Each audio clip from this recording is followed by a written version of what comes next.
Welcome to Biohacking with Brittany. Thank you for tuning in this week to another episode. I am thrilled to have you here listening. And this is a place where I talk about health and wellness and optimizing those, especially for women, and just biohacking in my own health journey in general. I just got back from taking time off and I was in Tofino and Ucluelet in Vancouver on Vancouver Island. And this is just outside of Vancouver in Canada. And it was phenomenal. So I had the best time. I was able to really just unplug and be away from my computer and my phone and enjoy some much needed time off with my dog and my husband. And yeah, it was great. It was just a really, really special time. And yeah, to be honest, I did do some work while I was there. I did my rebranding photo shoot, which I'm really excited about. So I booked this Airbnb that has a sauna and a cold plunge and this beautiful white kitchen in Ucluelet. And we did this like massive photo shoot for the day. And it was a lot of fun. And so I'm really excited to be rebranding for the fall and bringing you a new website, as well as like new everything, like social media, everything is just a little outdated. So I'm excited to really be rebranding and be at that point now, which is a big deal. So I'm actually opening up my practice again. And I've been thinking a lot about this. I've been thinking about the next step in my business and what I want to do. And for those who are new, who are listening, I am a nutritionist by trade. I started my Instagram account 4 or 5 years ago, and it's grown to like multiple platforms and then the podcast and the blog and the website. And then I was seeing clients for a while and I work with a lot of brands and do all sorts of things. And I wanted to create a preconception health program. But then I kind of thought, okay, what if actually before I create some sort of program, I actually start working with clients one-on-one again? And then I was like, okay, maybe this makes more sense. So that's what I've decided I'm doing. I'm opening up my practice again. I actually haven't seen clients in a while, probably since 2021. I was seeing clients and then I took a break from it because I needed time to think about how I really wanted to do it optimally. So that's what I'm working on now. And I'm excited about it because I know more now about what I want to be able to provide women. So my practice will specialize in women's health, as a lot of my content and platform already does. And basically from menstruation to motherhood to menopause. And it's all about how can we optimize these times in our life? How can we balance our hormones? How can we have a healthier menstrual cycle? How can we have optimized fertility and postpartum? How can we show up for ourselves 100% as a mom and for our kids, that type of thing as well? And then into menopause, like how can we really go through that transition as well in managing the symptoms that come with that, with perimenopause and menopause? And so that's what I really want to create is I want to create a place where I can help women one-on-one and really just support them during those times because it's so difficult and there's so much misinformation about that. And so I'm really just looking to do that. And yeah, I'm excited to build out a client program again, one-on-one. And then eventually, like maybe there'll be a bigger program, an automated type of thing. But I think for now, I'd like to do that. I'd like to sink my teeth into some clients and really just help them. And there's a wait list for my clients right now on my website. If you want to join it, feel free. I will be contacting those people first, for sure, for working together. Absolutely. And I'm roughly figuring it out right now, but I really want to, I just kind of think of like, what would I want, right? What if I was going to go to somebody and be like, hey, can you optimize my health from a female perspective? What would I want? And I would want, first of all, like one-on-one support, I think is so important, whether it's weekly or biweekly check-ins type of idea. I definitely would want like all of the health tests. So I'm looking into that. Like, what can I include? Like, how can we have your vitamin, mineral, and hormones tested, get your gut tested with like Viome or someone like that. And then obviously supplements as well. And so I'm really brainstorming about how to do this of, is it, I see what your results are and I give you these personal supplement recommendations and I create your personal box of supplements and you get it every single month and I send it to you type of thing. Kind of like Brittany's box gets delivered to you and that covers everything that you need every single month. That's kind of what I'm thinking, because I know that if I was going to sign up for a service like this, I would want it to be one and done. I would not want to go and order this supplement from this website and order this test from that and blah, blah, blah. Like, I would just want to be like, okay, I'm paying this one price every single month and X, Y, and Z is done for me. And great, minimum 3 months. Okay, let's go. That's what I would want to do. And so that's kind of what I'm creating and thinking about what that could look like. And in addition to that, I also want there to be a lot of really fun stuff included, like handouts, which typically don't sound fun, but I think like I would love for a handout of like how to track your menstrual cycle, what are my symptoms today, what am I dealing with, or fertility, depends where you are in your cycle or in your health journey. And all of these like pain points that we have and creating handouts for that. So how to shop at the grocery store, what healthy groceries to get, how to know what produce is in season and what to buy organic and not organic. And there's so many things. So I just want to create a ton of resources for women to be able to print out at home so that they have it. You know what I mean? Like, you don't have to go on to Google or go onto freaking ChatGPT to find it. So that's what I'm working on and that's coming. You can go to my website and go and sign up for the waitlist if you want. Or don't. It doesn't matter to me.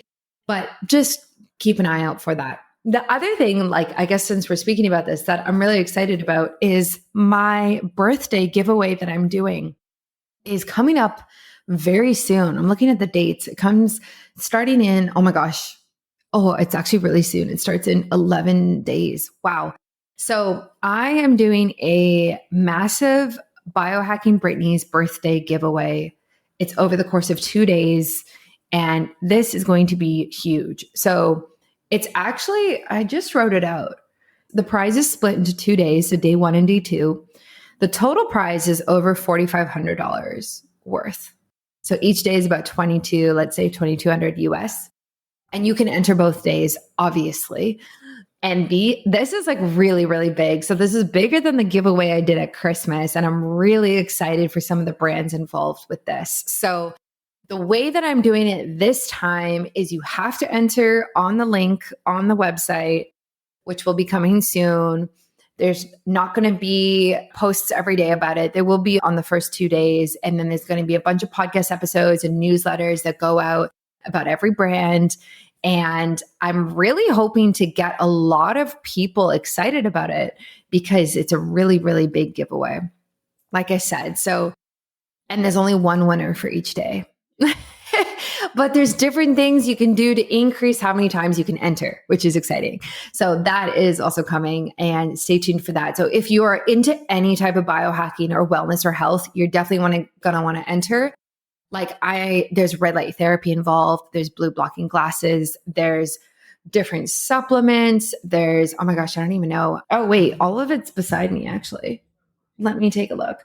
Oh, there's like glycanage involved, Viome, which is a gut test. Glycanage takes a look at your biological age is involved. Spermidine Life, Neurohacker, Silver Biotics. There's different skincare, like all of these things, I'm telling you. And you know what? I'm actually sending the prize boxes to the 2 winners. So that's going to be really cute. I'm going to send them a little note. I'm going to make it super pretty. And so I really suggest you enter. And that's for anybody. Like, they are not female health focused. It's for you, anyone in your family.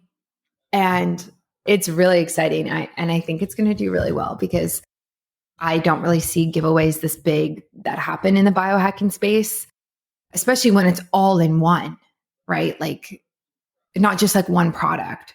Like each day you can win 6 different products.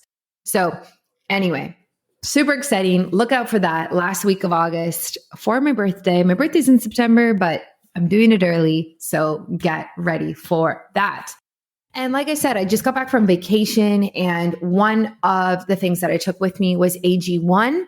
I actually have their vitamin D3 and D2 sitting right in front of me. This is really important. I think a lot of people know this now, but you really want to be taking vitamin D3 and K2 together because it helps the vitamin D3 be absorbed better in the body. So AG1 does a really good job of this. Their ratio, let me read it to you, is 1,000 IUs of vitamin D3 for every 100 mcgs of vitamin K2, which is a really great ratio. So this is what I take. Even in the summer, I do 5 drops. So I do 5,000 IUs a day in the summer. In the winter, I double it to 10,000. And this is pivotal for my health. And I've been doing this for a long time. So I like this one. I recommend it. You can definitely check it out on my website. I have a discount code with AG1, which is Biohacking Brittany or AG Athletic Greens. Yeah, which is Biohacking Brittany in all capitals. And it's linked on my website. And a shout out to Prolon. Again, when I went to Tofino, I took their fasting bars with me. It was great on the go. We woke up really early. I caught the 5:15 a.m. ferry, which meant I woke up at 3 a.m. And so you better believe that morning, my diet was water, black coffee, and a Prolon fasting bar. So they're fantastic. And the best part about them is that they actually taste good. They don't taste like these artificial bars that we get so often now, especially like the crappy keto ones. No, these Prolon fasting bars are my favorite. I would really suggest ordering the box that has the different flavors in it, because then you can try all 3. That's what I have. I've actually run out and after this trip, and I'm going to email them to get some more or just order more myself, because I think that's really important. And a shout out to Bioptimizers. I also took their stuff with me. I took their digestive enzymes with me. And you know what? Speaking of, I actually haven't talked about this on the podcast yet. I got food poisoning last week. I put this on my Instagram stories. Yes, I got food poisoning 2 days before my photo shoot. It was gnarly. Okay. It was not pretty. Let me tell you,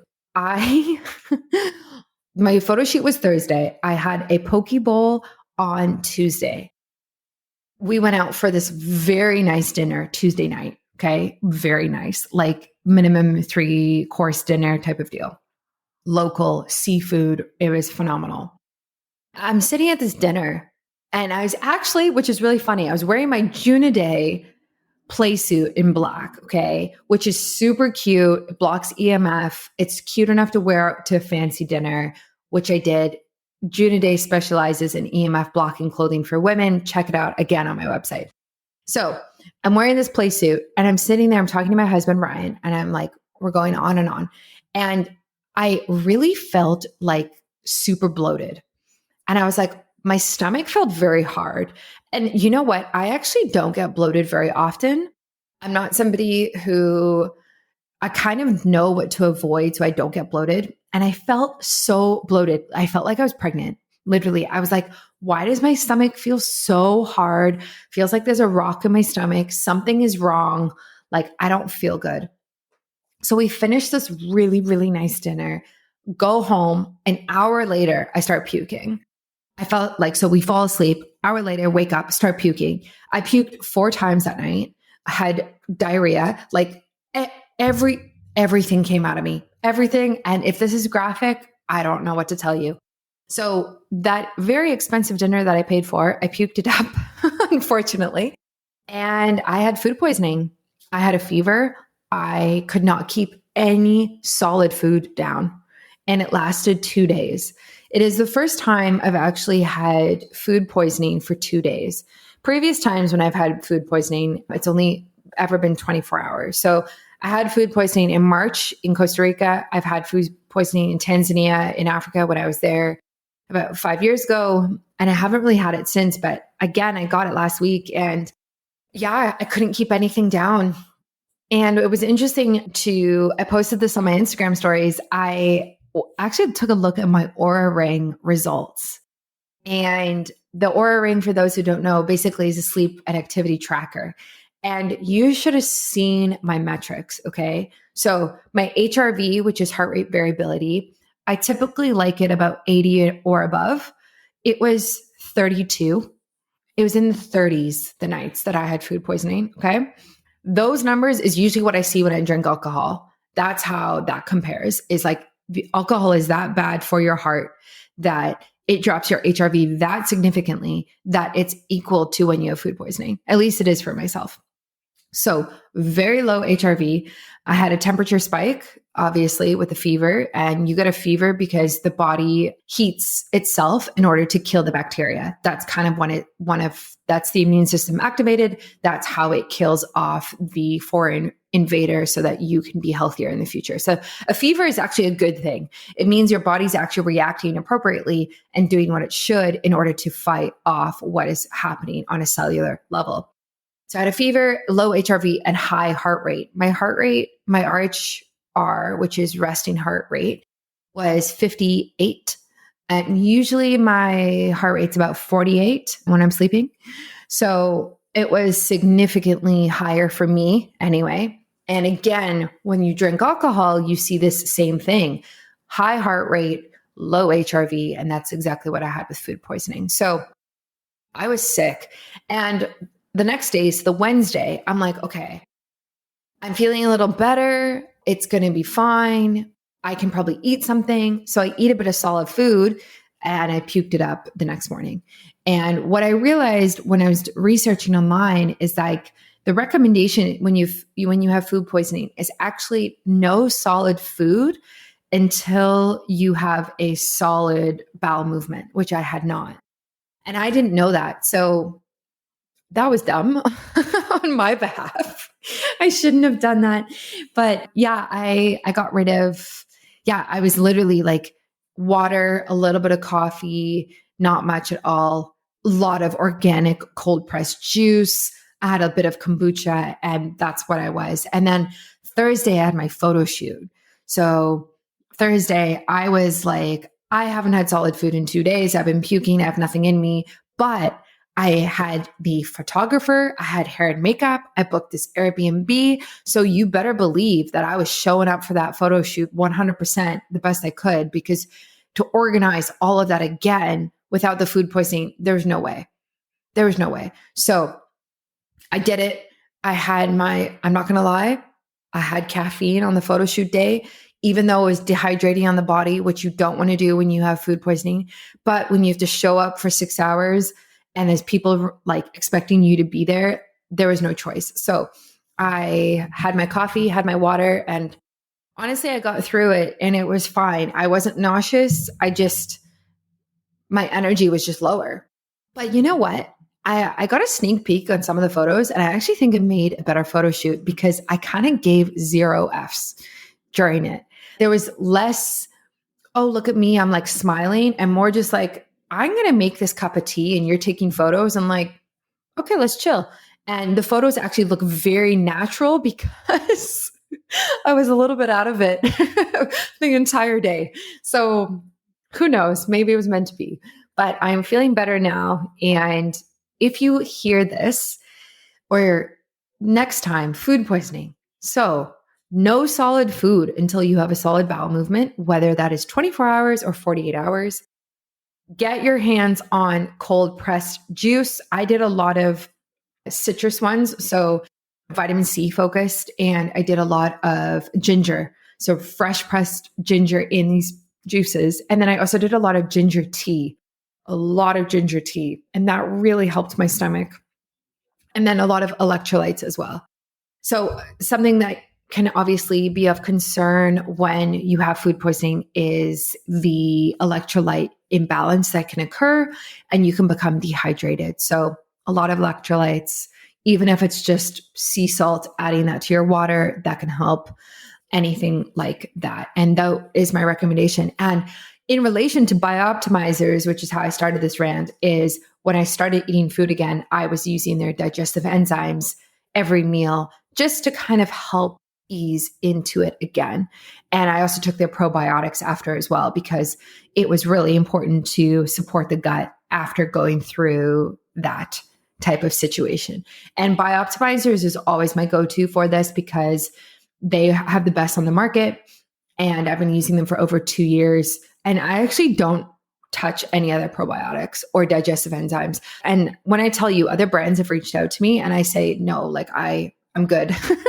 I have my brand that I like and it works for me and my family. So I'm not changing. And so I stick to Bioptimizers.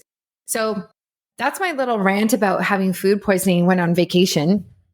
Be careful out there when you're having food. And you know, the thing with food poisoning is like you're never going to find out what it was, right? So it could be a piece of raw fish. It could be a piece of lettuce that has bad bacteria on it. You never know. Like you never know. My husband did not get sick at all. It was only me. So there's nothing you can really do. And that's the thing with food poisoning too, is like you just have to wait it out. There's nothing you can do other than hydrate yourself and sleep and take it easy as much as possible. And that's about it. Yeah. So anyway, enjoy this podcast episode. This was so fun talking to Dr. Ron. He's such a light. He was just so easy to talk to and has so much experience. My gosh, so much experience. So we talk a lot about preventative health and optimizing health and children's health as well, actually.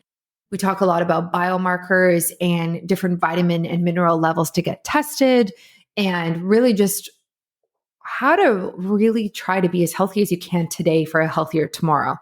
And he has a lot of insight. He has 4 children and we go through a lot of different things like that. So enjoy this podcast episode. Stay tuned for another 2 coming next week. I try to release podcasts every Tuesday and Friday. It doesn't always happen, but it typically does.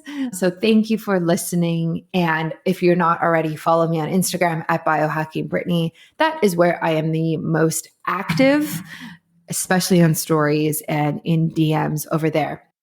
If you're interested in becoming a client, join my waitlist. It is up. It's been up for a few months. It's on my website. And yeah, message me if you have any questions about your health in the meantime, and I will be happy to help you. Welcome to Biohacking with Brittany. I am so thrilled that you are joining me this week for another episode. Welcome back to all of the weekly listeners that I have. And I am really excited about this one because we are diving into optimal health, but through a different lens, as I have a medical doctor with me today, which is Dr. Ron Hunninghake. He goes by Dr. Ron for short, and he is the Chief Medical Officer at the Riordan Clinic, which is an academic medical center that has been leading the world in integrative oncology and complex chronic illness care since 1975, which is very impressive. So, Dr. Ron, welcome to the show. Brittany, thank you so much for having me on. Awesome. Can you kind of start us with a bit about your background and how you became so passionate about integrative medicine and optimal health? Well, I was a small town boy, got interested in running, nutrition, meditation in college, and thought, hey, let's go to medical school and I'll learn more about this new thing called wellness. And I'll just tell everyone ahead of time that when you go to medical school, you don't learn about health and wellness. You learn about disease and anatomy and a lot of really important stuff to be a doctor, but not so much about wellness. So that was a bit of a disappointment. And it took me about 10 years of going through postgraduate family practice training and whatnot until I finally ran into Dr. Riordan at a conference on gardening, healthy gardening, and he invited me down to have lunch with him, and the rest is history. Wow. It's funny how like one meeting like that or meeting one single person can just like change your trajectory, eh? It really is true. I mean, just about anything in your life, if you're not careful, can change your trajectory. So, yeah. Yeah. Exactly. Something that I found interesting when I was kind of going through all of your information, your website, and things like this, is you talk about nutritional deficiencies. And I'm a nutritionist, so this is something that I'm very aware of for myself and when I was seeing clients. But you also talk about like the ones that are the most popular and ones that people might be facing in 2023. So that's like a very interesting take. What do you think are the most common ones that you're currently seeing this year? Well, keep in mind that we have a wonderful luxury here in that the Riordan Clinic was founded by Dr. Riordan, of course, and Olive W. Garvey, who was a very intelligent woman who was passionate about farming. And she wanted to get her grandchildren's nutrient levels checked because she knew that the soil was important for the quality of the nutrition for the plants. She thought, well, we need to check my grandkids so that their health will be good. None of the doctors that she went to with them knew anything about checking nutrient levels until she ran into Dr. Riordan.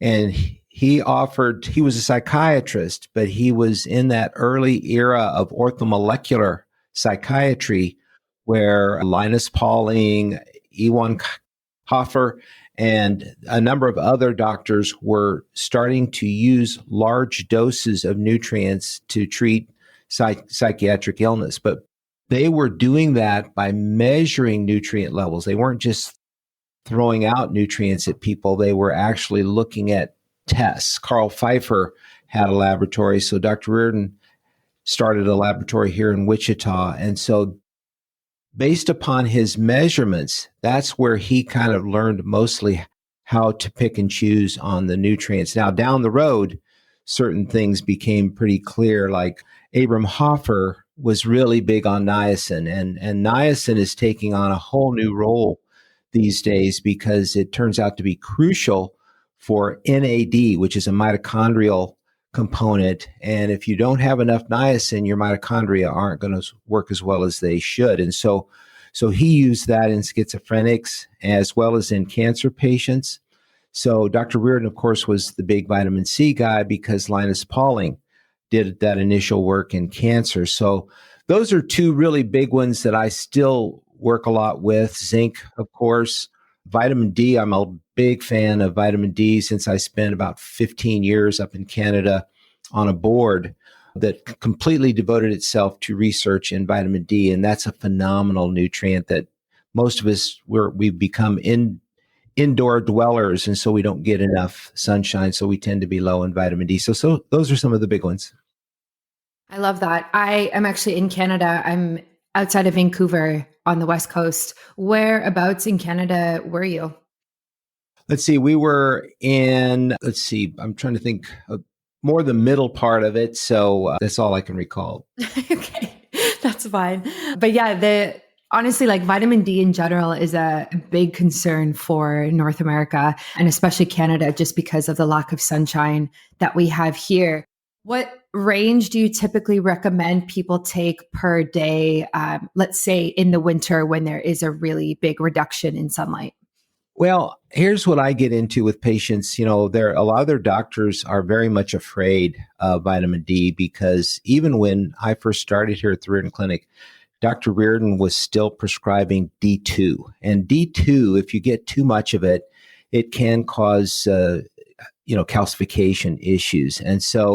And that's what most doctors have that's the information that's been handed down to them. But now with D3, especially when you combine it with D3K2, the likelihood of calcification is very, very small. I mean, I can normally keep people in the 70 range down here, but I've had them up in the 120, 140 range, and I've yet to have anyone develop any kind of a calcification issue in the last 10, 15 years that I've been using the high doses. So I typically put people on 10,000 with a 100 of K2.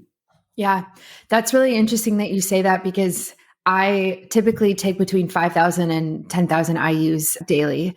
And whenever I tell people that who aren't aware of the research or how significant of an issue it is, they always think I'm crazy. Like they just think, like you kind of said, like that's so much. You don't need to be taking that much. But then at the same time, I'm like, I live in Vancouver. It rains for like 30 days on end in March. Depression and like mood disorders, and vitamin D plays such a crucial role in so many different things in the body that I'm not really concerned about overdosing through supplementation like that.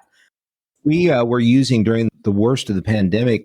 I was putting many of my patients on 30,000, and with the accompanying K2. And again, we had no particular problems. By the way, I just have to put this in. If anyone out there has not gone to vitamindwiki.com, are you familiar with that one, Brittany? No, I'm Oh, not. you got to go. It's got about, I think, 1,400 web pages of information on vitamin D. Very well organized, 125 different conditions that respond to vitamin D. And in parentheses, after each condition, it tells you the number of studies that have been done to support that. For instance, in COVID, there are now 1,200 studies that vitamin D is a very important nutrient to be on if you want to avoid COVID. Right. Yeah, no, that makes a lot of sense. I'm curious what you think about young babies taking vitamin D. And I ask because I just became an aunt recently and my niece was here visiting. She's 6 months old and her parents aren't, how do I say, like not optimally healthy, I guess. Like they're not like me and they're not in the health space. And not that I'm any better or anything like that. I'm just saying we work in different spaces and their baby is obviously on vitamin D and they're very strict with it. But them themselves aren't on vitamin D. They don't take any supplements. Like they don't really care that much. But because their medical doctor was like, hey, your baby has to be on vitamin D, they're pretty adamant about it, which is great to see. So I'm curious, how much do you think a baby should be taking? Because I don't think that they can synthesize vitamin D, even if they are exposed to the Right. Is she sun. nursing? Do you know if she's nursing or not? Or Yeah, she's breastfeeding. Yeah. that would help. No, a rule of thumb that I used was for every year of age, they should be on 1,000 of D and then 10 of K2. But I think you could go higher than that quite safely. Yeah. Oh, that's a really good rule of thumb. I'm actually going to write that down. Yeah, that's really interesting because I bet people just kind of taper off as kids get older. And again, like don't really follow through with making sure that they're on top of it. Well, especially since kids don't play outside as much as they used to. It's now video games and stuff indoors. And, if they're getting plenty of sunshine, they're probably okay. But the further north you are, the less likely they're going to get adequate amounts. Yeah.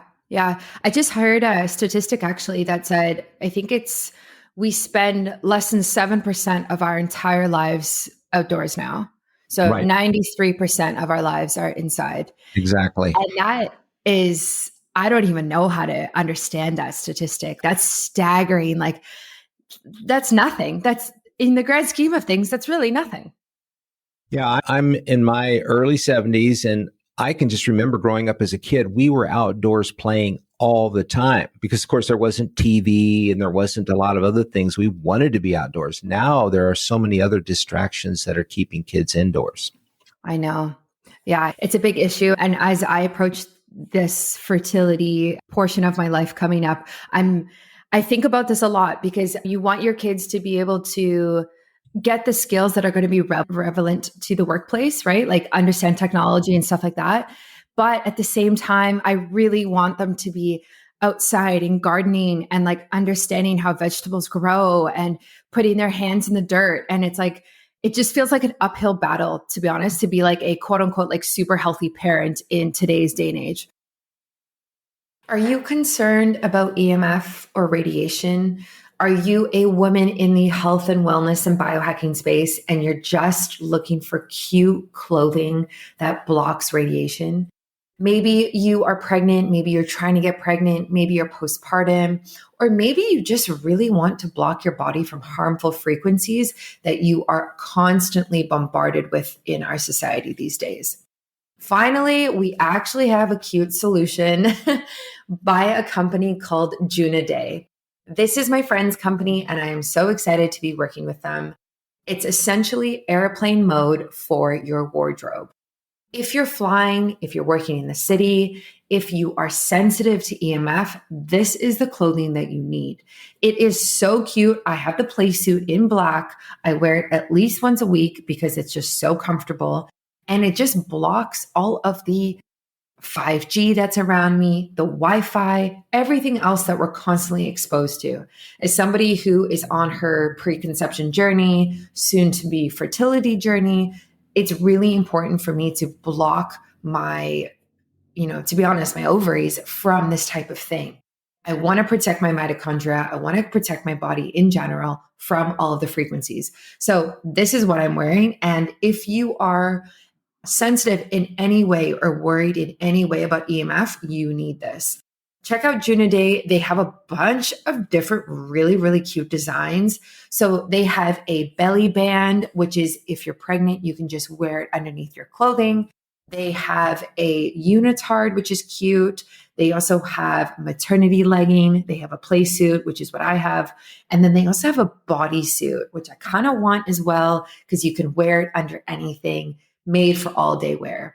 This clothing is so adorable. Definitely check it out. Buy Juniday. Use my discount code Brittany in all capitals. It will get you 10% off. And please tag me if you wear this, because someone tagged me the other day. She's pregnant. She's wearing the play suit and it was so cute. I was so happy for her. So tag me if you wear it. I want to see it. And I'm just so happy and excited that we have another female founded company and brand in the biohacking space. It's so needed. So please go support this company, Juniday. Yeah, I think if parents realize that children are watching everything they do, and if whatever we want our children to do, we should try to model it as best we can. And that's a good rule of thumb. Even then, school factors, television factors, there's a bunch of other influences that are leading the way kids think. But I still think parents have a dominant role if they'll take it. Yeah. Oh, for sure.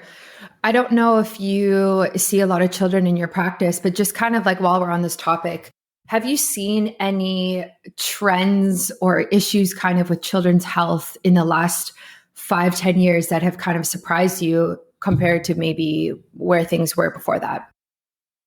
Well, I don't see a lot of children in my practice, but my wife just retired as a second grade teacher. So I hear a lot about kids and their stomach aches and their headaches and all the medicines that they're on and the inhalers and the allergies.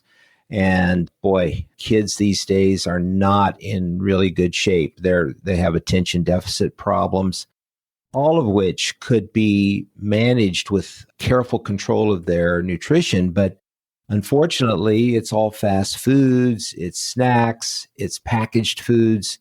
And we're seeing a lot of childhood obesity.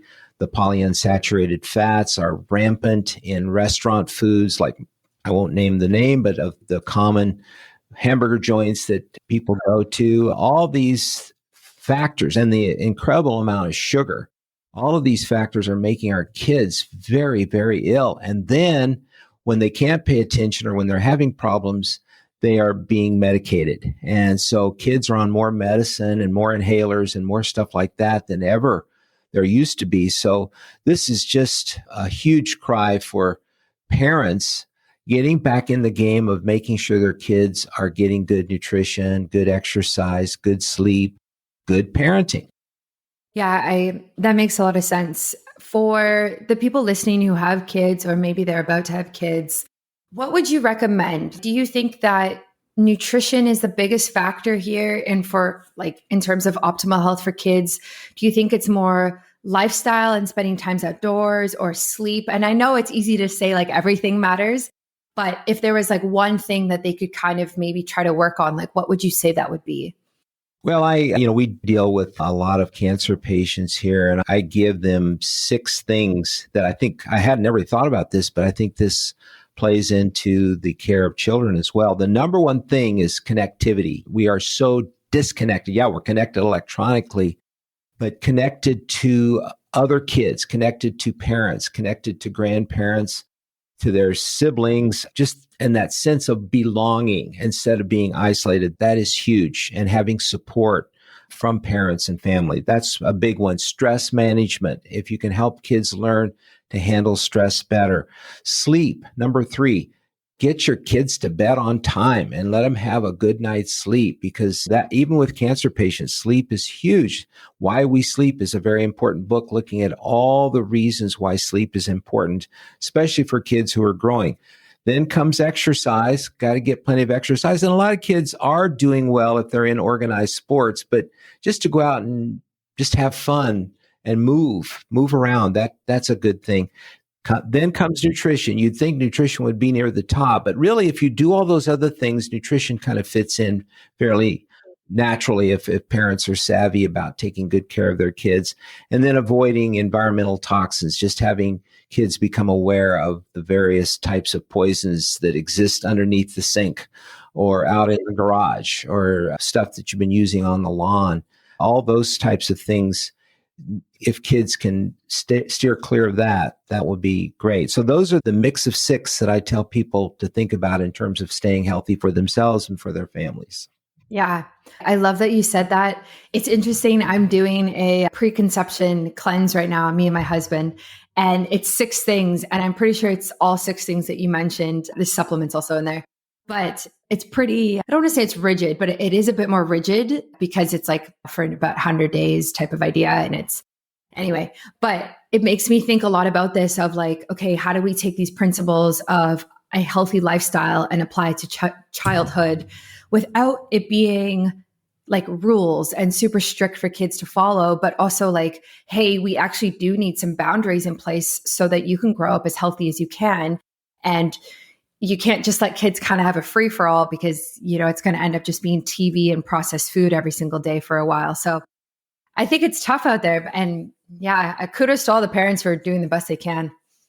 It's a tricky world to live in, but if parents keep in mind that children are watching them very closely, and so anything that you do as a parent, they're going to pretty much value that and probably do that unless they have some strong outside influences. But generally speaking, if you model for them what you want them to be, they'll become that. I think that's been true for our kids. We never really pushed anything on our kids, but there's that saying, you know, I was hearing what you were saying, but I was really listening to what you were doing.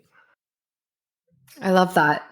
Yeah, I actually love that a lot. That's really interesting. I find that even in my own family, it's very much like that. Like in the beginning, when I was starting my optimal health journey, let's say 10, 12 years ago, I would constantly try to be educating my parents and my brothers and my, husband and people around me. And it didn't really work. But then over the years, people just kind of started asking me questions and saw what I was doing. And so I just kind of led by example instead of being like, oh, you shouldn't eat that. That has X, Y, and Z in it. It was more of like, oh, I'm going to eat this instead. And then people are like, oh, why? Like, why aren't you having that? And then it's an opportunity for education. So leading by example, like you said, I think is just such a powerful tool to master if you can. That's the best way. I agree totally with you. If you try to coerce or convince or push people, they will back away. They need to discover it for themselves. That's why we call our new patient program Real Health Discovery. That what is real health? It's going to be different for different people, but we facilitate that with the use of our laboratory and helping them actually see their nutrient levels. When you do a complete panel of nutrient levels, sometimes patients are shocked. But there's research out there that people will respond to information better than they will some expert telling them what to do. And that's why for example, I'm doing continuous glucose monitoring. Do I have diabetes? No, but I have found that has profoundly changed my understanding of how foods are affecting my blood sugar, my sleep, my energy level. And I'm changing my diet even more, not because I've read it in a book, but because I can see what certain foods do to my blood sugar level. And so, and when I go to bed and how well I sleep and stuff like that. So personal information can be a very powerful motivator. My next partner I want to talk about is Athletic Greens. So I take AG1 by Athletic Greens literally every single day. And I first gave AG1 a try when I was traveling to Costa Rica. I really wanted something to support my gut health, boost my energy, keep my immune system in check, and really just support me while I was traveling and not home. I quickly fell in love with it. And now that I'm back in Canada, I still take it every single day. And I take it in the morning before I have any type of coffee. Typically, it's like the first thing I have in the morning. And it makes me feel just fantastic. I feel like I'm starting my day off on the right foot. I feel like I'm covering all of my nutrition needs right from the get-go, which is super important and such a healthier way to start than just having coffee on an empty stomach right away. So I'm just obsessed with taking it. And if you want to take ownership of your health, today is a good time to start. Athletic Greens is giving you a free, 1 year supply of vitamin D and 5 free travel packs with your first purchase. So those are the same travel packs that I took when I was flying. Go to athleticgreens.com/biohacking with Brittany. That's athleticgreens.com/biohacking with Brittany to check it out today. It's also linked in my show notes and on my website everywhere. That's very biohacky of you Yeah. to do that. I would only do it for a month or two. It's a little bit expensive, but I just can't stop doing it because I've learned so much from it that you can't read in a book, because in a way you can test out different foods, different food combinations, and see how it affects your own blood sugar, how stress affects it, how sleep affects it. There's just so many variables, and that blood sugar turns out to be a kind of a natural feedback loop in terms of just how well you're doing. Yeah, I love that. I haven't tried a CGM yet. It's not as accessible in Canada as it is in the US, but it is something on my radar for when it becomes more of a, I guess, like consumable average. I forget the word I'm trying to say, but like the average person can get it. Right. But, I actually, when I was talking about CGMs on my Instagram a while ago, I actually got some criticism about it. And I'm curious what you think about this, because there's people who medically need CGMs, like if they are diabetic, obviously. And those people tend to criticize the fact that it's becoming kind of like a fad or a trend that people are using these devices to optimize their health when they are not pre-diabetic. So when you hear criticism like that, what do you think? Do you think it's appropriate for us to be using this technology if we can get our hands on it? Anything that helps people make better decisions about their own health and avoid future illness, that's one of the most valuable things you can do. I mean, I don't know what these people are thinking, because we live in a world where the health of the general populations are just diving. They're just, we are seeing obesity numbers, diabetes numbers, cancer numbers, depression and mental illness. All this stuff is just exploding. And so if someone can wear a CGM and learn how to take better care of themselves, what better use would that be? Now, granted, if they're sick, yeah, that's great too. Let them have it too. But that should be no reason why people shouldn't wear a CGM. I'm in favor of personal information all the way. Yeah. Yeah, I agree with you. I think if you have access to it and you can afford it, you might as well. Again, if I had access to it and it was easier for me in Canada, I would definitely be doing it. The company that I like that does it is Levels. I'm not sure if that's the one that you have. I'm in Levels Health. Nice. Yeah, nice. I'm waiting for them. Good information on their website and feedback, and just, helping a person learn how to take better care of themselves. That's my mantra. Learn how to take better care of yourself, because if you don't do it, no one's going to do it for you. Exactly. I'm curious that you work with a lot of like diabetes patients and pre-diabetes. So I've had my blood tested multiple times for, let's see, my fasting insulin, fasting glucose, and HbA1c. That's the one that's over 90 days, right? Yes. Okay. So I know my levels pretty well. Actually, I could just pull them up, but I've always kind of been out of the pre-diabetes range, and I'm very thankful for that. But I've had my husband checked a few times, and sometimes he's like creeping up on the pre-diabetes range, and I'm not super stoked about it. So what is like the prevalence of pre-diabetes in society today? And like, how often are you kind of seeing this?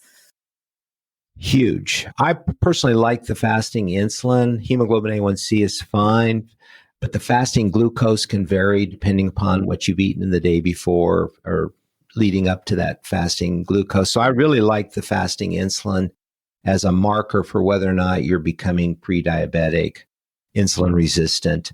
So I try to keep my fasting insulin level below 4, and it usually is in the 1 to 2 range. And so, but that's being, overly cautious just because I come from a family of diabetics. And so I'm just being aware of taking care of myself. And plus, so many things in terms of chronic illnesses come from poor blood sugar control. The weight issue is obviously exploding all over the planet, and it's partly because of the polyunsaturated fats and partly because of the refined sugars that are so prevalent and the non-foods that people are eating and the lack of exercise and probably all these different things, stress. All of this tends to destabilize the homeostasis of the body, and one way to get an idea of how stable your homeostasis is to monitor your blood sugar. Because if you get upset, if you don't get enough sleep, if you drink too much alcohol, all these things will destabilize your blood sugar because it responds to adrenaline and things like that. So I think it's, once again, we're back to a simple, relatively low cost tool to help the multitude take more responsibility for their own health and well-being. Yeah. So I just pulled out my results. I'm just curious what you think. So let's start with HbA1c. So this, for people listening, is a percentage. It's over the last 90 days before you get your blood tested. So it's an average. So what is your optimal result that you like to see for HbA1c? What is your range up there? So through this, I get tested through Inside Tracker. So through this, it says the normal range is between 3 to 5.7%. 3 to 5.7%. Yeah. So it's a little different than ours. But again, I try to keep people in the range is for hemoglobin A1C. So many people are they're toying with being high, or after a while, I think people give up and they don't care what their weight is. They don't care what they eat. Then they'll start to get into the 6.5. But if you keep it in the 5 range, that's pretty good. You can do better than that. Yeah, that's what I was thinking. So mine is 5, like 5.0. The lowest I've ever seen it is 4.9, and I've tested for multiple years. And so, and the highest I've seen it is 5.2, but I really like it to be 5. I don't know what I would need to do, honestly, to make it lower than 4.9. You would have to go into ketosis, working on the ketogenic. I favor, rather than doing the ketogenic diet, I'm probably personally favoring if people would do just 2 meals a day and just get that. Intermittent fasting seems to me to be more natural. I think our ancestors, they didn't start out the day with a big breakfast. They had to go out and gather their food. So I like the idea of intermittent fasting. It doesn't work for everyone, but I think it's a little bit better. The ketogenic diet, I think it's appropriate for some people, but it may have been oversold, quite honestly. Yeah, no, I agree with that, especially for women, just with hormone balancing and your menstrual cycle and stuff like that. And then, so for glucose, the normal range, according to Inside Tracker, is 65 to 99 mg per DL. Is that correct? That is. Okay. And then when I got tested, let me see what my last test was. It was 72. Oh, that's really good. Okay. Yeah. Good. Great. And then I think it's always been about that. I think the highest it's been is 83, 72, 72, 74. Yeah. Even 2 years ago, it was, yeah. No, that's one of the Dr. Riordan's things was don't ever recommend anything to a patient that you're not willing to do yourself in terms of your own health. And so if you're trying all this stuff on your own, and of course you're working with clients, but I'm working with patients who are coming in with fairly severe chronic illnesses. And so I try to model everything I'm asking them to do. Well, again, it goes back to that idea of you being the example, right? And so if you're inspiring and you're doing it for yourself, like your clients and your patients are really, really going to value that. Exactly. Yeah. I'm curious about your expertise in brain health and microglial function, which is like the immune cells in the brain, correct? Yes, I did and I just reviewed it not too long ago. If people would go on YouTube, Riordan Clinic, and type in microglia madness, that was a short lecture that I did. It was only about a 30-minute lecture, but I went back and reviewed it recently, and it really hits a lot of important points in terms of our changing understanding of what brain health is. It used to be we thought that brain health had to do just with the neurotransmitters being balanced. But now, even at Harvard, there's a Dr. Palmer that's written a book called Brain Energy, where he says mental health is metabolic in its essence. Brain health is metabolic in essence because this is shocking. A typical neuron, they used to say, has 100,000 mitochondria per neuron, which I think, wow, that's a lot. Well, now they're saying it's 1 to 2 million per neuron. That's how incredibly our brains just require so much energy. 20% of what we use energy wise is used by the brain, even though it's only 4 to 5% of what our body constitution is. And so people need to get the notion that if they want to feel good, think good, remember good, take good care of your brain. And the way you do that is to get metabolically healthy. Hello, it's Brittany here, and I've got something life-changing to share with you. Sleep is crucial for our productivity, well-being, and beauty, right? No one wants to wake up with dehydration lines and dark circles. That has definitely happened to me. Picture this. You wake up feeling refreshed, your skin is glowing. Yes, get it. And those pesky dehydration lines and dark circles, they're nowhere in sight. Sounds like a dream, right? Well, I'm here to tell you that it's not only possible, but it's also within your reach. I used to struggle with falling asleep. There was a time when getting a good night's sleep felt like chasing unicorns, tossing and turning, waking up multiple times and feeling like a zombie the next day. Seriously, that happened to me for a long time until about 2019, 2020, when I started biohacking my sleep. But then recently it started happening again, and I actually uncovered the ultimate secret that's really been helping me, and that is magnesium breakthrough. It has completely transformed my sleep and got me sleeping so good again.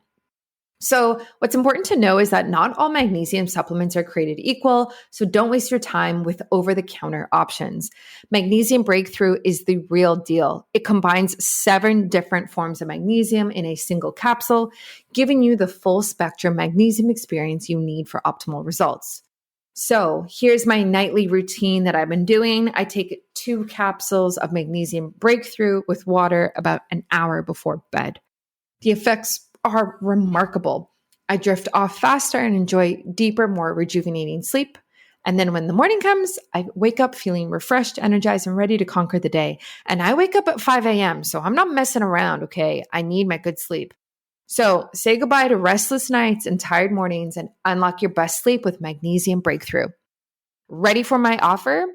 Visit magbreakthrough.com/biohackingbrittany and enter the code biohackingbrittany for a discount. We love discounts. Remember, this offer is only available on this special website. So if you go to Bioptimizer's normal website, it's not going to happen. It's not there. So don't let sleepless nights hold you back any longer. That's magbreakthrough.com/biohackingbrittany. Use my discount code biohackingbrittany to save. Woo woo. And let me know how your sleep is going. That's very interesting. That is the first time that I've heard that in terms of how dense the neurons are with mitochondria, because what I've heard, and it's probably because of the circles that I'm in, is like the cells in the ovaries actually are the most mitochondria dense. And I've been told it's like about 100,000 mitochondria per cell in the ovaries, which makes sense, right? Like that's where we give life. I heard that too. And that's why, but until just this, it's only been in the last 10 years that the scientists have really been studying the microglial issue, because that's an autoimmune disease of the brain. And your microglia, if they get whacked out for whatever reason, toxins, stress, all these concussions, those kinds of things, they start actually attacking your own brain and causing mental illness. So if people would want to watch that little video, it's really a nice summary of the new research. There's actually, in the last 10 years, I looked this up, there have been 186,000 studies on the microglia, because they're really looking at this as the new paradigm of understanding mental illness. Wow. What is the name of the autoimmune condition when the brain attacks itself? Well, that it doesn't really have a name at this point, because most doctors don't think of the brain being an autoimmune thing, because they've often thought the immune system is separate from the brain's autoimmune system. There probably is some there. I'm going to just plead ignorance here. There may be some name for that, but I don't know it. Yeah, that's really interesting, because again, I haven't heard this before. So I was just going to write it down and look it up. I know a little. Might be mental illness, schizophrenia, depression, anxiety, bipolar. If you look at psychology or psychiatry, those are just empirical names. They do not really reflect what's going on in the brain organ. And that's why this book on brain energy is such a breakthrough, because he's basically saying now we can start looking at functional explanations for why people are schizophrenic. Dr. Abram Hoffer, he cured he's a good Canadian. He cured over 5,000 schizophrenics in his lifetime using high doses of niacin. And people say, well, how could a B vitamin do that? Well, it's the precursor to NAD, which is a very important part of a healthy functioning mitochondria. So he was restoring mitochondrial functioning in schizophrenics, and they were becoming healthy again. Wow. Yeah, that's very interesting to hear. Would this relate to Alzheimer's at all? Or do you think that is a separate pathology, I guess? Well, there's a lot of controversy as exactly what's causing it. But again, a lot is being looked at in terms of the metabolic dysfunction. And so one of the kind of like I don't know if it's a trend or just a kind of interest in a lot of people, is something called methylene blue.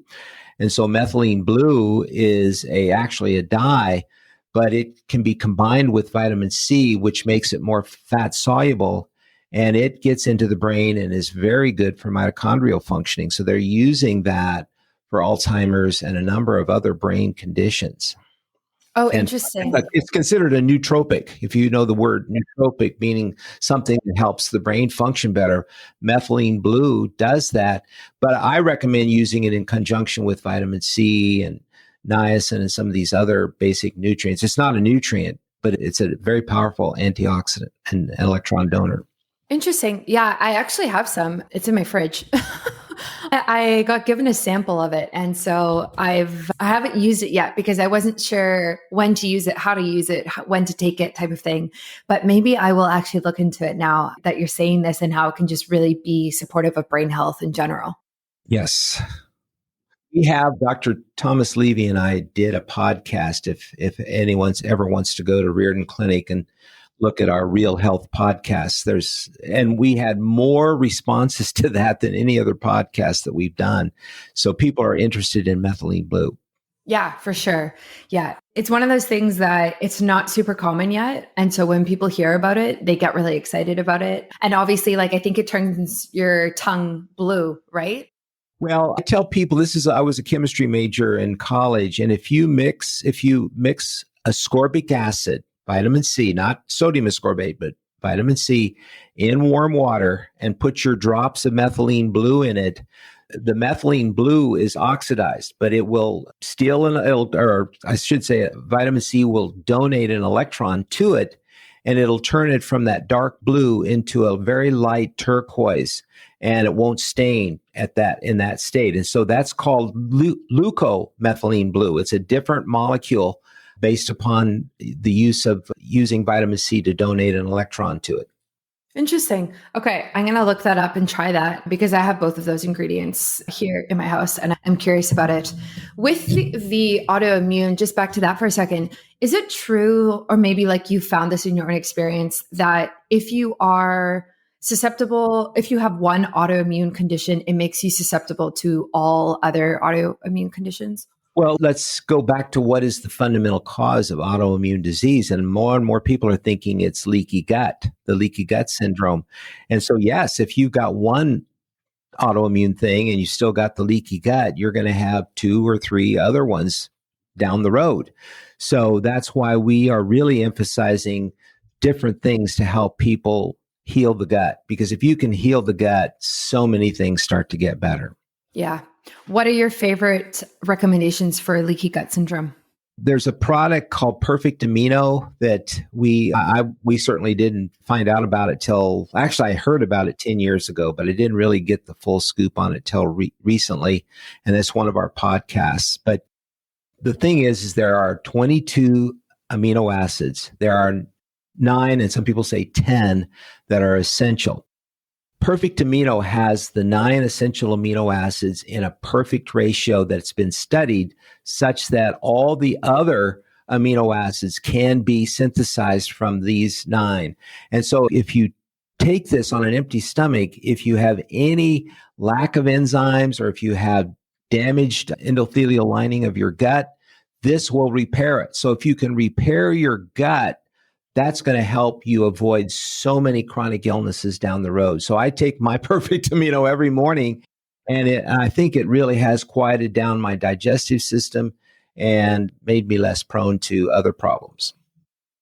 You know that I am a big believer in intermittent fasting, no matter the age, no matter the gender. However, it is trickier for women, mostly because of the impact it has on our hormones and our menstrual cycle. And honestly, a lot of the time, it can just be too stressful for us to be fasting every single day. And it can really cause menstrual irregularities, PMS symptoms, and all sorts of things like that.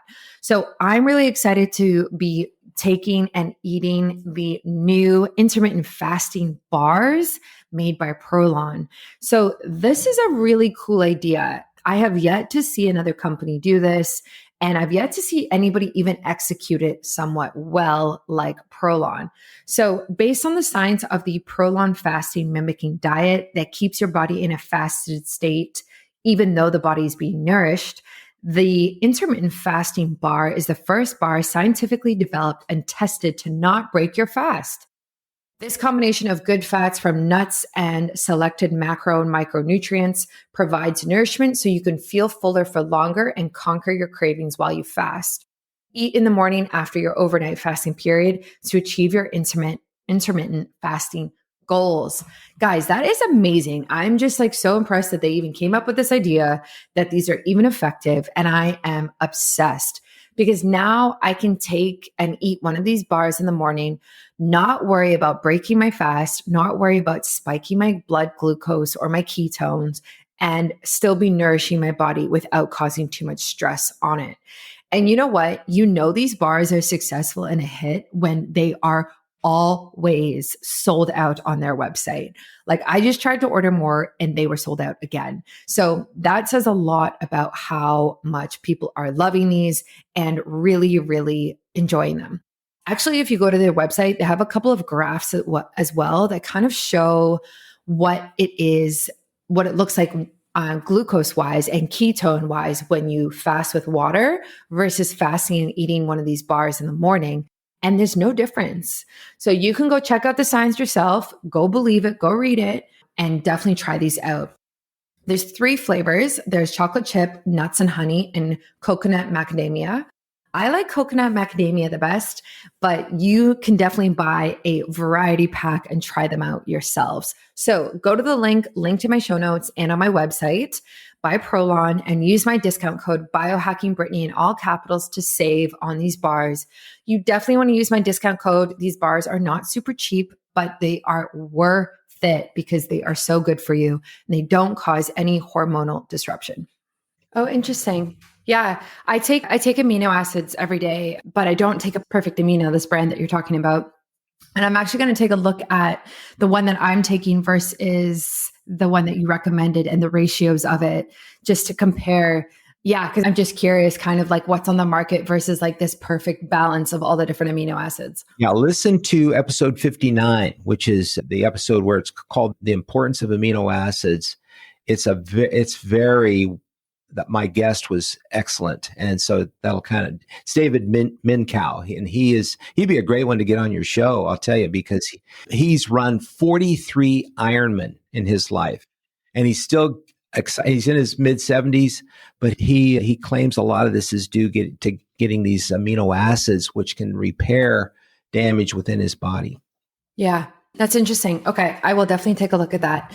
For the people listening who kind of like myself sometimes, and I guess a lot of people are overworked or don't have a lot of work-life balance sometimes. Maybe they have kids, maybe they don't. What do you think I know we kind of talked about it for kids and you have these like 6 things, but what could people really do when they're kind of just stuck in the grind and they're not able to unplug and their work is maybe just so demanding? Like, how can they, I guess, like, how can you make little steps towards optimal health every day, without it feeling like this big, large thing that you have to invest into time, money, all of the things like that? That is the key question of the day. I encourage people to think about people they've known who've gotten sick and how their illness totally disrupted their lives.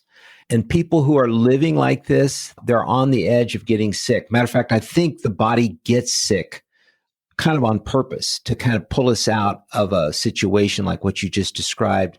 But why wait until you get sick? Why don't you just start making one new decision a day or a week and then stick with it? It could be just going out and walking every morning. Or for me, a big one after I started doing the blood sugar readings was to get to bed every night between 9 and 9:30. That was hard because I kind of like being up. But then when I found out that getting up early, that was a good time for me to meditate, to think. And so once you start one thing, then that will oftentimes turn into 2 good things, and then those will turn into 3 good things. But you have to start one thing that makes a big difference in terms of your health. And what that is, it's got to be your own choice. Exercise is good for a lot of people, changing your diet. I think going to bed on time is a really good one because people think they can stay up all night. And the new research on sleep is incredibly important in terms of your overall health. And so I would probably say that would be one of the best things people could do. Yeah, I loved what you touched upon, thinking about like people around you who've gotten sick. I think a big thing for me is motivation. And I've seen my parents both go through different illnesses, different times of their lives. And I know that the choices that I make today will actually impact me in 10 years, 15, 20 years. And so that's like one of my biggest motivators is I don't want to be when I'm older one day and retired and relying on a bunch of pharmaceutical drugs and not being able to touch my toes. And you know what I mean? Like having this life that so many people deal with. And I just feel like the little effort that I put in every single day now will be beneficial when I'm older, when it's harder to kind of be in that optimal, healthy place. Yeah, no, I that's actually really, I think that's a very good way to look at it. And it's really just saying there was a neat little book called A Minute for Myself. And that the whole essence of the book was where you ask yourself at any time during the day, what can I do right now to take better care of myself? And what you did is, what can I do to take better care of my life? What can I do to take better care of my kids? Just asking that question. And then don't try to think it out. Just step back and let that kind of divine quality within you show itself, and then listen to that inner voice that says, you better get to bed on time, or whatever it is that it says. But it's going to be personal for each different person. But if they know it's coming from themselves and from their own hearts, then they're going to be much more likely to follow it than someone wagging a finger at them and saying, you better change. That's not going to work. It's got to come from within. Yeah, exactly. I think everyone's has a different personal motivations and reasons for doing it. Like I said, like mine is almost like preventative. Like I want to prevent these issues coming down the road. And then my other thing as well is like, I see all around me every single day what it means to not do what I do and the results that people have. And I don't want to be like everybody else in society who's unhealthy. So why would I do what they're doing? You know what I mean? Like, it's very obvious that sitting all day and eating processed food and drinking a lot of alcohol and blah, blah, blah, all these things leads to unfavorable circumstances. So why would I make those decisions that they make and copy other people? Health is extremely logical. If people would just sit down and think about the investments that they're making in their lives, if they would just see how incredibly important health is, and a lot of people never get it until they get really sick. And then they say, gosh, why didn't I think about this? Why didn't I prioritize this? Do it now. Prioritize it now. Yeah, exactly. No, that's it. That's you either pay for it. I guess you pay for it a little bit now. I think there's a quote actually that says something about that. You pay a little bit now every single day, or you pay a lot in the future when, sickness ends up coming, and then it does disrupt your whole life. And then you do have these larger medical bills, or maybe you can't work, or maybe it impacts your relationships and the things that you can do in life. And so, yeah, but it's really personal. But I love what you said. It actually is pretty logical. I think we all kind of know what we need to be doing. We just kind of have to stick to it. Yeah. Pay me now or pay me later more. Yes. Because now is going to always be a lower investment. Even though it seems hard on the front end, it's going to be a lot more if you let yourself get really sick. Yeah, exactly. Awesome. If people want to connect with you and potentially work with you or listen to your podcast or do anything like that, where can they go and how can they do that? Riordan Clinic, and it's RIORDAN Clinic.org. We're a nonprofit organization. We've got a really good website. And then all of our newsletters, they can download those free. We've got the podcasts that are good. We've got all of our scientific research. We didn't even touch very much on our IV vitamin C research for cancer, the natural approaches to cancer. But we have a lot of that on our website. So there's a lot there if people are interested. Amazing. I will put that in the show notes so everybody can find you. Thank you so much for coming on my podcast. This was awesome. One more thing, Brittany. Yeah. I just remembered I spent all that time up in Calgary, Alberta. There you go. Where we did a lot of board meetings and whatnot, and a lot of research on vitamin D. So that vitamin D thing, if people want to go away with one thing from this show, make sure you're taking enough vitamin D. Wouldn't you agree with that? Yes, absolutely. I actually have my little vitamin D bottle right in front of me, D3 and K2, and I'm going to take it after this. Hey, thank you for what you're doing to get more people interested in taking better care of themselves, Brittany. You're a good model for this. Thank you so much. All right. Take care. Thanks for listening to another episode of Biohacking with Brittany. If you're interested in finding the show notes or the sponsors for this episode, you can do so on my website, which is biohackingbrittany.com. Remember to follow me on Instagram, where I'm most active. My handle is @biohackingbrittany. And if you're interested in working together and you want to email me directly, you can do that. My email is info@biohackingbrittany.com. And I look forward to hearing from you and having you tune in next week.